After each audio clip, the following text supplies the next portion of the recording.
નમસ્તે વિદ્યાર્થી મિત્રો અને વાલી મિત્રો, હું છું ડૉક્ટર જયસિંહ પરમાર. તમારું ફરીથી સ્વાગત છે અમારા વિડીયોની અંદર. આ કારકિર્દી માર્ગદર્શનના જે અમે સારથી પ્રોજેક્ટ લઈને આગળ વધી રહ્યા છે, એએમએ અને ડીઓ કચેરી અમદાવાદ, જેના સંયુક્ત પ્રયાસે અમે લોકો કારકિર્દીને લઈને ઘણી બધી વાતો આ વિડીયો સેમિનારમાં કરી રહ્યા છે. તો આ શ્રેણીને સતત તમે સાંભળતા રહો અને સબસ્ક્રાઈબ કરતા રહો, જેથી કરીને તમને કારકિર્દી વિશેનું નોલેજ મળતું રહે. આજે વાત કરવા જઈ રહ્યા છે ધોરણ 12 પછી શું.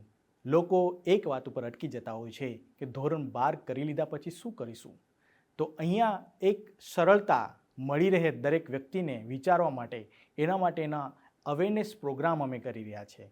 સાથે સાથે કારકિર્દીના પંથે અને કારકિર્દી માર્ગદર્શનની ઘણી બધી બુક્સ જે ડીઈઓ અમદાવાદ કચેરી તરફથી આપવામાં આવી રહી છે, તેનો પણ તમે લાભ લઈ અને કેટલું તમારે ત્યાં મેરિટ અટકે છે, કઈ કઈ કોલેજમાં એડમિશન મળી રહ્યું છે, ધોરણ 12 પછી ક્યાં જવું જોઈએ, બધી જ માહિતી એમાં મળી રહી છે. સાથે સાથે વોટ્સઅપ દ્વારા તમે અમારી સાથે જોડાઈ શકો છો અને તમને પડતા કોઈ પણ મુશ્કેલ પ્રશ્નનો ઉકેલ એ ગ્રુપમાં અમારા એક્સપર્ટ દ્વારા આપવામાં આવશે.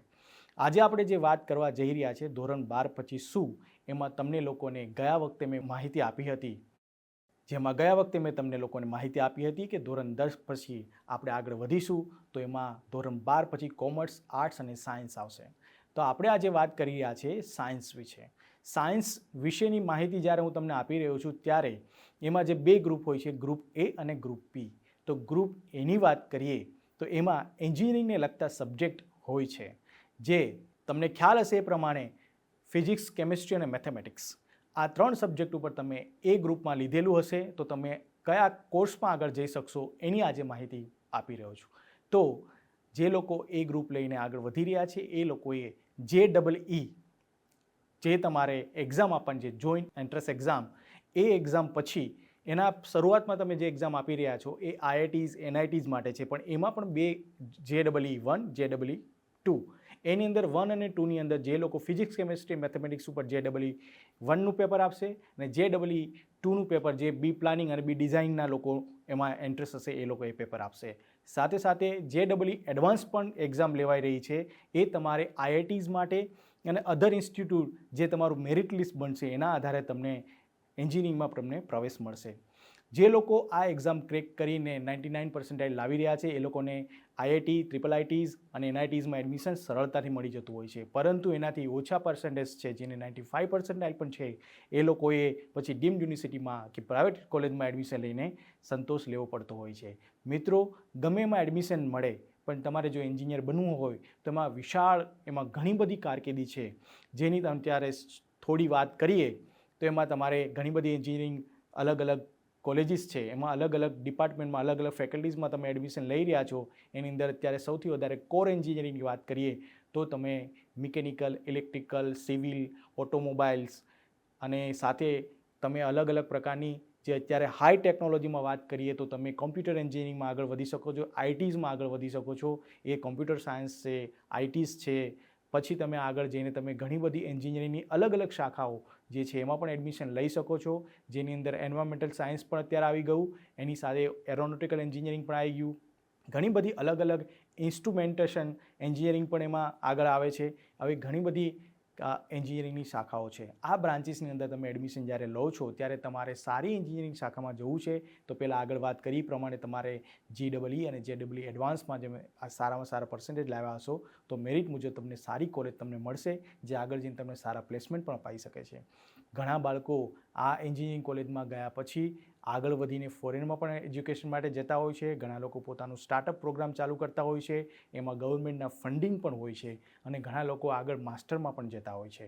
તો ધોરણ 12 પછી એ ગ્રુપ તમે લઈને આગળ વધી રહ્યા છો તો તમારે આ એન્જિનિયરિંગની ઘણી બધી બ્રાન્ચીસ છે.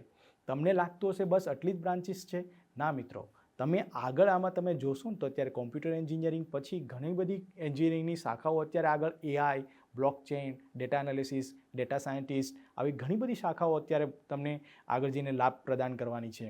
પણ તમારે એ ધ્યાન રાખવાનું છે કે તમને ઇન્ટરેસ્ટ કયા સબ્જેક્ટમાં પડી રહ્યો છે અને કઈ શાખામાં કઈ બ્રાન્ચ તમારે સિલેક્ટ કરવી છે, જે તમે આગળ તમારું ફ્યુચર બનાવી શકો છો.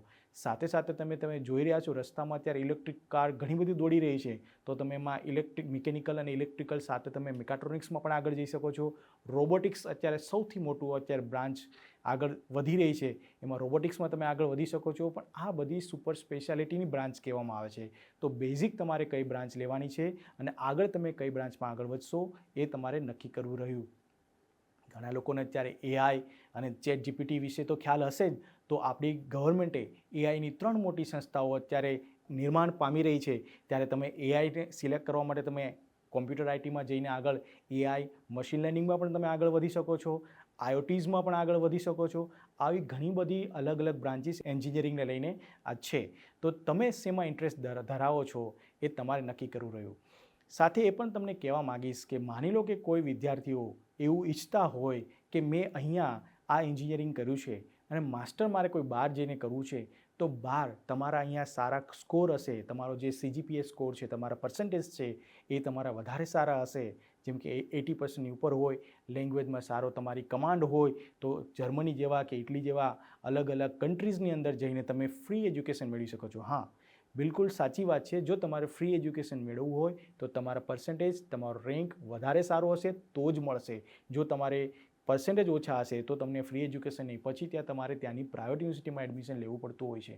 તો મિત્રો, ધોરણ 12 પછી તમારે જે સિલેક્શન કરવાનું છે, જે બ્રાન્ચ સિલેક્ટ કરવાની છે, એ સમજી વિચારીને કરવાની છે. તમારે બ્રાન્ચ સિલેક્શનમાં તમને કંઈ પણ પ્રોબ્લેમ આવે તો કારકિર્દી માર્ગદર્શક અથવા તો કરિયર કાઉન્સેલિંગ જે કરાવતા હોય એનો પણ તમે એના નોલેજનો એનો પણ તમે લાભ લઈ શકો છો. તમારા આસપાસના લોકો શું કરી રહ્યા છે એના કરતાં વધારે તમારે ધ્યાન એ આપવાનું છે કે તમને કયા સબ્જેક્ટમાં, કઈ બ્રાન્ચમાં વધારે ઇન્ટરેસ્ટ છે, એમાં આગળ વધવું હોય છે. તો એ વધવાનું હોય છે, તો તમારે એ ધ્યાન રાખવું પડશે. મિત્રો, એક વસ્તુ તમને કહેવા માગીશ કે તમને એવું લાગતું હોય કે મને મિકેનિકલ એન્જિનિયરિંગમાં જવું છે પણ મને મળી નથી રહ્યું, કે મારે ઇલેક્ટ્રિકલમાં જવું છે મને નથી મળી રહ્યું, તો એનો કોઈ દુઃખ નહીં રાખવાનું. તમને જે જગ્યાએ મળી રહ્યું છે પણ એ કઈ યુનિવર્સિટીમાં મળી રહ્યું છે એનું મહત્ત્વ બહુ છે.